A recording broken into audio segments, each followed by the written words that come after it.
Welcome to Crime Story with Camila, where we dive deep into the most chilling and mysterious true crime cases. If you love real-life crime stories, make sure to like, subscribe, and share so you never miss an update.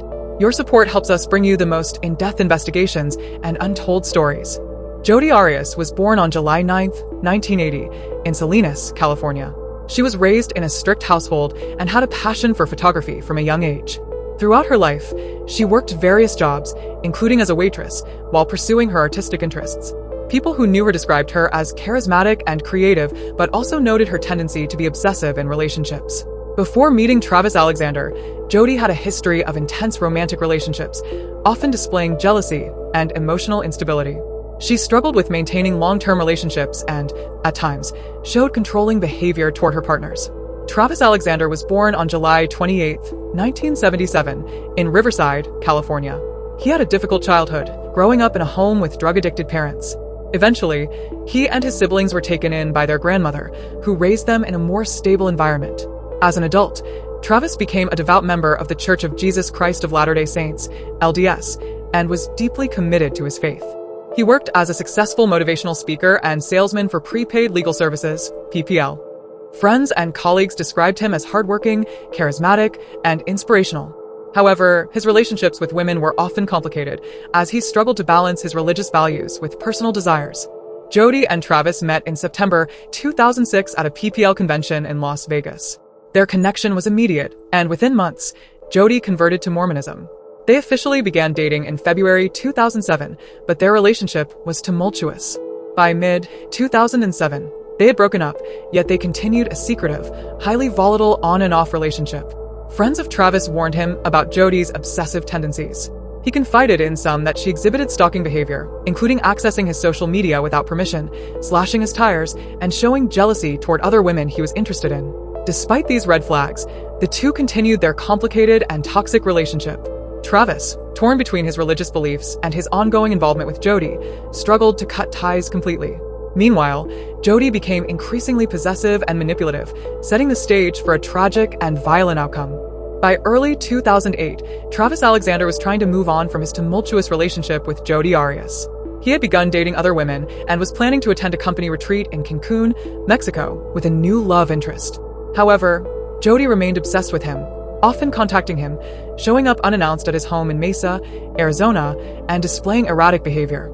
Between January and April 2008, Jodi had moved back to California, but continued to communicate with Travis frequently. Friends of Travis reported that he felt trapped by her continued presence in his life. By April, Jodi had hacked into Travis's social media and email accounts, reading his private conversations with other women. This invasion of privacy further intensified the toxic dynamic between them. In May 2008, Travis confided in friends that he felt Jodi was dangerous and described her as a stalker. He told one friend, Chris Hughes, that he feared for his safety. Around this time, Jodi learned that Travis was planning to take another woman to Cancun for a work-related trip. This news likely fueled her growing jealousy and desperation.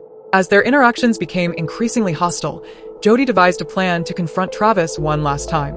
In late May 2008, she rented a car, dyed her hair brown, and set out on a road trip, one that would ultimately end in murder. On June 4, 2008, Jodi Arias arrived at Travis Alexander's home in Mesa, Arizona. Despite their volatile history, the two engaged in sexual activity, as captured in explicit photos taken on Travis's camera that day. These images, later recovered by investigators, documented their final hours together. At approximately 5:30 p.m., a chilling sequence of events unfolded. According to forensic evidence, Travis was first attacked in the shower. He sustained multiple stab wounds, including deep cuts to his chest and back, as well as defensive wounds on his hands, indicating that he fought for his life. Jodi continued the attack with brutal force, stabbing Travis a total of 27 to 29 times. The most horrific wound was a deep cut to his throat, which nearly decapitated him. Finally, as he lay dying on the bathroom floor, she shot him in the head with a .25 caliber gun. After the murder, Jodi attempted to clean up the crime scene, dragging Travis's body into the shower and deleting incriminating photos from his camera. However, authorities later recovered the deleted images, including one taken accidentally that showed Travis's bleeding body. In an effort to cover her tracks, Jodi left Arizona and continued her road trip, even meeting up with another man in Utah the following day. She called Travis's phone multiple times, leaving voicemails to create an alibi. She also told friends that she had been nowhere near Mesa at the time of the murder. However, forensic evidence, including a bloody handprint containing both Travis's and Jodi's DNA, would soon expose the truth, leading to one of the most shocking and widely publicized murder cases in recent history. Travis Alexander's body was discovered on June 9, 2008, 5 days after his murder. Concerned friends went to his home in Mesa, Arizona, after he failed to return their calls or show up for scheduled events, including his trip to Cancun. Upon arrival, they noticed a foul odor coming from inside the house. Using a spare key, they entered and found pools of dried blood leading to the master bathroom. Inside the shower, they made a gruesome discovery: Travis's decomposing body covered in stab wounds, with his throat slashed and a gunshot wound to the head. Horrified, they immediately called 911. During the call, one friend mentioned that Travis had been having problems with an ex-girlfriend, Jodi Arias, and that she had been stalking him. When police arrived, they found a chaotic crime scene. Blood was splattered across the bathroom walls and floor, and there were signs that an attempt had been made to clean up. Investigators also discovered a digital camera in the washing machine, which would later reveal crucial photographic evidence of Travis's final moments and implicate Jodi Arias in his murder. After the discovery of Travis Alexander's body on June 9, 2008, police launched an immediate investigation. His friends quickly pointed to Jodi Arias as a potential suspect, telling detectives about her obsessive behavior, stalking tendencies, and their toxic on-again, off-again relationship. Inside Travis's home, investigators found a blood-soaked crime scene, with evidence suggesting a brutal struggle. A digital camera was recovered from the washing machine, which contained deleted but retrievable images. These photos, recovered using forensic technology, showed Jodi and Travis engaged in sexual activity on June 4th, followed by chilling images of Travis bleeding in the shower.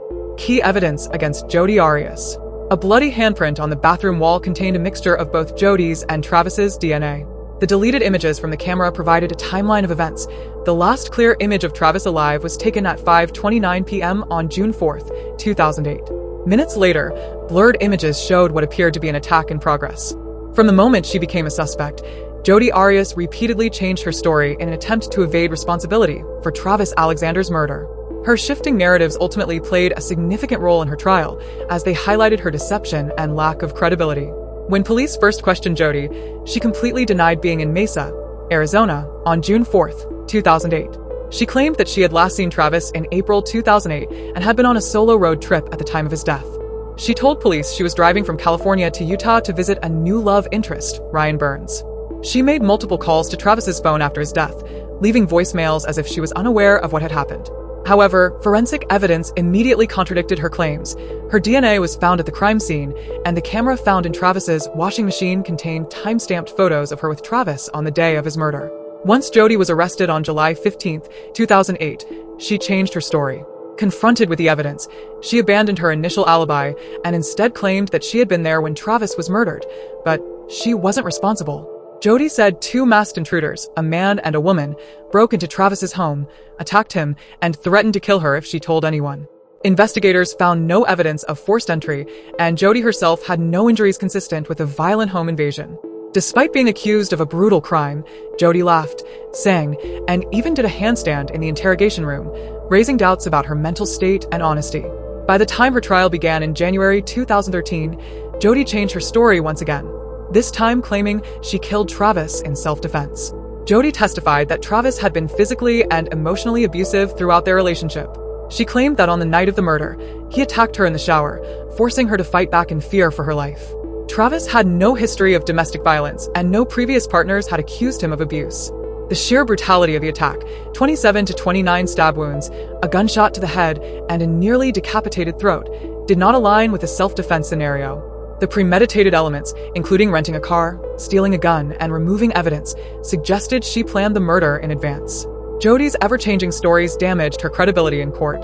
Prosecutors used her lies to show she was manipulative and deceptive, strengthening the argument that she murdered Travis in a jealous rage, not in self-defense. The jury ultimately rejected her defense, convicting her of first-degree murder in 2013. The trial of Jodi Arias for the first-degree murder of Travis Alexander began on January 2, 2013, in Maricopa County Superior Court in Arizona. The case quickly became a media sensation, drawing national attention due to the gruesome nature of the crime, Jodi's erratic behavior, and her multiple changing stories. The prosecution, led by Juan Martinez, argued that Jodi Arias had planned Travis Alexander's murder out of jealousy and rage after realizing he wanted to end their relationship and move on with other women. The prosecution presented compelling forensic and circumstantial evidence to prove that Jodi's actions were not self-defense, but a cold-blooded, premeditated killing. A .25 caliber handgun was stolen from Jodi's grandparents' home a week before the murder, the same caliber used to shoot Travis. The recovered photos from Travis's digital camera proved Jodi was with him on June 4, 2008, and captured images of him bleeding in the shower. A bloody handprint containing both Travis's and Jodi's DNA was found at the crime scene. Alibi lies. Jodi initially denied being in Mesa, then changed her story twice, further weakening her credibility. 29 stab wounds, throat slitting, and gunshot wound indicated overkill, not self-defense. Jodi's defense, led by Kirk Nurmi, claimed that she killed Travis in self-defense after enduring years of emotional, physical, and sexual abuse at his hands. Jodi took the stand for 18 days, a highly unusual move for a murder defendant, where she described their relationship in detail and alleged Travis was controlling, violent, and sexually abusive toward her. He had attacked her on June 4, 2008, forcing her to kill him in self-defense. She had no memory of the killing and only remembered running away in fear. Prosecutor Juan Martinez aggressively cross-examined Jodi, exposing contradictions in her testimony and showing that her claims of abuse were unproven. He also highlighted her lies, from initially denying being at the crime scene to fabricating the intruder story. Throughout the trial, Jodi's behavior attracted intense media scrutiny. She gave a jailhouse interview to a TV station in which she said, "No jury will convict me, because I am innocent." The statement later backfired when she was convicted. After a 4-month trial, on May 8, 2013, the jury found Jodi Arias guilty of first-degree murder in the brutal killing of Travis Alexander. The verdict was based on overwhelming forensic evidence and her own contradictory testimonies, which severely damaged her credibility. The jury deliberated for 15 hours before reaching a verdict. They had 2 possible charges to consider: felony murder, a murder committed during the commission of another felony, such as burglary. The jury unanimously found her guilty of first-degree murder, with 5 jurors agreeing it was premeditated and 7 agreeing it was both premeditated and felony murder. Following the guilty verdict, the trial moved into the sentencing phase, where jurors had to determine whether Jodi should receive the death penalty or life in prison. May 16, 2013, the jury found that Jodi Arias was eligible for the death penalty due to the heinous and cruel nature of the murder. May 23, 2013, after further deliberation, the jury was unable to reach a unanimous decision on sentencing, resulting in a hung jury. This led to a sentencing retrial in October 2014, but the second jury also failed to reach a unanimous decision in March 2015.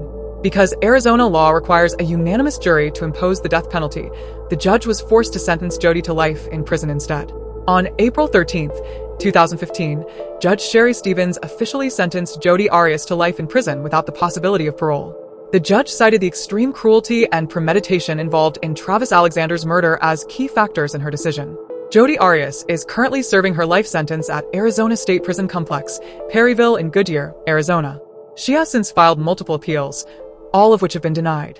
The Jodi Arias trial became one of the most sensationalized and widely covered murder trials in American history, drawing comparisons to the Casey Anthony and O.J. Simpson trials. The gruesome details, Jodi's constantly changing stories, and her peculiar behavior in court captivated the public and dominated national headlines. From the moment Jodi Arias was arrested in July 2008, the case attracted intense media scrutiny. By the time her trial began in January 2013, major news outlets were broadcasting the case live every day, turning it into a courtroom drama that millions followed. Networks like HLN, CNN, Fox News, and True TV covered the trial extensively, with legal analysts and crime experts dissecting every moment. Legal commentators like Nancy Grace and Dr. Drew Pinsky were among the most vocal critics of Arias, calling her a manipulative liar and psychopath. The trial was live-streamed, allowing viewers to watch every twist and turn in real time, further fueling public interest. Jodi Arias' behavior in the spotlight. Her ever-changing stories, from denying involvement to the masked intruder's lie to the self-defense claim, became a major talking point. Her flirtatious and composed attitude in court, even smiling during testimony, left many questioning her sincerity. She gave a jailhouse interview after her conviction, boldly declaring, "No jury will convict me because I am innocent." This clip went viral, making her a subject of both outrage and ridicule. The Alexander family received an outpouring of sympathy. Many saw Travis as a victim of an obsessed and vengeful ex-girlfriend who refused to let him go. Supporters wore blue ribbons in Travis's honor and flooded social media with messages of justice. The Jodi Arias cult. Despite overwhelming evidence against her, Jodi developed a small but loyal following. Some believed her claims of abuse, while others were simply fascinated by her. A group of supporters, often called the Jodi Arias cult, sent her love letters, money, and even marriage proposals while she was in jail. This sparked outrage from the public, who saw her as a manipulative killer undeserving of sympathy.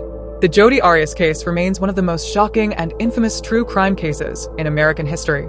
The brutal nature of Travis Alexander's murder, Jodi's ever-changing stories, and the highly publicized trial captivated millions worldwide. From the beginning, Jodi Arias showed a disturbing pattern of manipulation, attempting to control the narrative of what happened on June 4, 2008. Initially, she denied involvement, then fabricated the intruder story, and finally claimed self-defense, despite overwhelming evidence of premeditation. The crime scene photographs, forensic evidence, and Jodi's own words ultimately led to her first-degree murder conviction in 2013. The trial became a media spectacle, turning Jodi into a household name. While the public largely sympathized with Travis Alexander's grieving family, Jodi Arias developed a cult-like following, with some supporters believing her claims of abuse. However, the majority viewed her as a cold-blooded killer who murdered Travis out of jealousy and obsession. Even after receiving a life sentence without parole, Jodi Arias continues to appeal her conviction and remains a controversial figure in the true crime world. The case has inspired books, documentaries, and movies, ensuring that it will be remembered for years to come. At its core, the Jodi Arias case is a tragic story of love turned deadly, a cautionary tale of obsession, lies, and the devastating consequences of unchecked rage. While justice has been served, the loss of Travis Alexander remains a painful reminder of how one person's actions can destroy many lives. Thanks for watching. For more interesting videos, please subscribe.